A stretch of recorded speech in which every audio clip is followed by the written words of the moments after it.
ഇന്ന് ഓരോ കുടുംബത്തിലും നടക്കുന്ന വിവാഹത്തിന്റെ തുടക്കം മുതൽ ഒടുക്കം വരെ ആഘോഷങ്ങളാ ഇസ്ലാമിൽ ഇല്ലാത്ത ആഘോഷങ്ങൾ. പല മുസ്ലിം കുടുംബങ്ങളിലും ഇതര മതങ്ങളുടെ ആശയങ്ങളുടെ ജീവിക്കുന്ന ആളുകളുടെ വിശ്വാസത്തിനേക്കാൾ കൂടുതൽ ഇതൊന്നും ശരിയല്ലെന്ന് ബോധ്യപ്പെടുത്തിയ മുസ്ലിം സമൂഹത്തിലെ കുടുംബങ്ങളിലാ തുടക്കം മുതൽ അവസാനം വരെ വെറൈറ്റി തേടുന്ന കല്യാണങ്ങൾ. അല്ലേ? ഒരു വിവാഹം സംഘടിപ്പിക്കപ്പെടുമ്പോ ഓരോ രക്ഷിതാക്കളും കുടുംബങ്ങളും ചിന്തിക്കലെന്താ?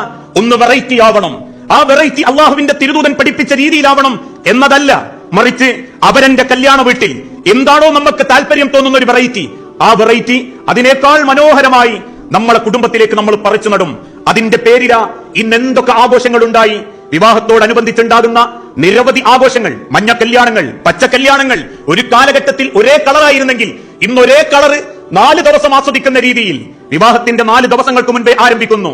കാതുകുത്ത് പോലെ, കല്യാണത്തിന് അരികുത്ത് പോലെ ഏതെങ്കിലും പഴമയുള്ള വീട്ടിൽ ചെന്ന് ചട്ടയും മുണ്ടും ധരിപ്പിച്ച് ആ പെണ്ണിനെ കൊണ്ട് വേഷം കെട്ടിച്ച് അവസാനം ബീച്ചുകളിലും പാർക്കുകളിലേക്കും കൂട്ടിക്കൊണ്ടുപോയി ആണും പെണ്ണും അർദ്ധനഗ്നരായി സേവ് ദി ഡേറ്റിന്റെ വീഡിയോ ഇറക്കിയാലേ വിവാഹം കെങ്കേമമാകൂ എന്ന് ചിന്തിപ്പിക്കപ്പെടുന്ന മനുഷ്യന്റെ നാണക്കെട്ട ജീവിത രീതിയേക്കാൾ ഏറെ നമ്മളെ ചർച്ച ചെയ്യിപ്പിക്കേണ്ടത് ഈ വൃത്തിയില്ലായ്മ കണ്ട് അതിന് ആസ്വാദനത്തിന്റെ അടിക്കുറിപ്പ് എഴുതുന്ന മാതാപിതാക്കളും മക്കളും കുടുംബക്കാരും ഇന്ന് നമ്മൾക്കിടയിൽ കൂടിക്കൊണ്ടിരിക്കുന്നു എന്നുള്ളതും എത്ര വലിയ ജീർണതയാ നമ്മളെ മനസ്സിൽ കയറിക്കൂടിക്കൊണ്ടിരിക്കുന്നത് എന്ന് നമ്മൾ ഓരോരുത്തരും ചിന്തിച്ചു നോക്കേണ്ടതുണ്ട്. എന്തിനാ ഇത്തരത്തിലുള്ള കാര്യങ്ങൾ, ആഘോഷങ്ങൾ?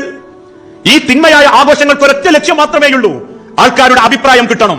റബ്ബിന്റെ അഭിപ്രായം ഇല്ലെങ്കിലും കുടുംബക്കാരുടെ അഭിപ്രായം കിട്ടണം, കൂട്ടുകാരുടെ അഭിപ്രായം കിട്ടണം, അവരുടെ ലൈക്കും ഷെയറും വാരിക്കോരി ലഭിക്കണം. അതിനേക്കാളേറെ അതൊന്ന് സ്റ്റാറ്റസ് വെക്കണം, ആളുകൾക്കിടയിൽ പൊങ്ങച്ചം കാണിക്കണം. ഇതല്ലാത്ത വല്ല നേട്ടവും ഈ വിവാഹത്തിന്റെ പേരിൽ കാണിച്ചു കൂട്ടുന്ന തോന്നിവാസങ്ങൾക്ക് ഒരു മനുഷ്യന് ചൂണ്ടിക്കാണിക്കാൻ പറ്റുമോ? ഇതല്ലാത്ത എന്തെങ്കിലും ഒരു സുന്നത്ത്, ഏതെങ്കിലും തരത്തിലുള്ള അനുവദിക്കപ്പെടുന്ന ഒരു രീതിയിലുള്ള ഒരു വാക്കെങ്കിലും ഇന്നിത് ആഘോഷിക്കുന്ന, ആസ്വദിക്കപ്പെടുന്ന ഒരാൾക്കും ഇത് കണ്ടെത്താൻ സാധിക്കുകയില്ല. ഒന്ന് തീരുമ്പോൾ മറ്റതൊന്ന് എന്ന് പറയുന്നത് പോലെ ഈ ആസ്വാദനത്തിന്റെ ആഘോഷ മനസ്സിലേക്ക് മനുഷ്യനെത്തിയപ്പോ പിന്നീട് കല്യാണം മാത്രം മനുഷ്യർക്ക് മതിയാവാതെ വന്നു.